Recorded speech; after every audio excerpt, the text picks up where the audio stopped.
ఇదండి దగ్గులాకు ఆకుకూర అండి. ఇది రొట్టెలండి, బీఫ్ రొట్టెలు చాలా మెత్తగా స్మూత్గా ఉంటాయండి. ఇది చూడండి ఎట్లా మెత్తగా ఉన్నాయో, చక్కగా చేసుకోవచ్చండి. వేడి నీళ్ళు పోసుకొని బీఫ్ రొట్టెలు బాగుంటాయండి. చూడ ఎట్లా మెత్తగా ఉన్నదనండి. వేడి ఇది కారప్పొడి అండి, చిన్నిపాయ కారప్పొడి.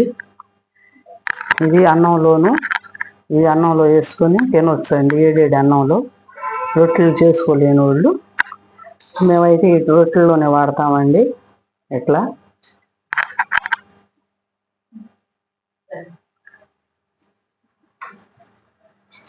ఆనియన్ వేసుకొని పచ్చి ఎండుమిరపకాయలు నానబెట్టుకొని మొదటిసారి చూపించానండి లాంగ్ వీడియోలో.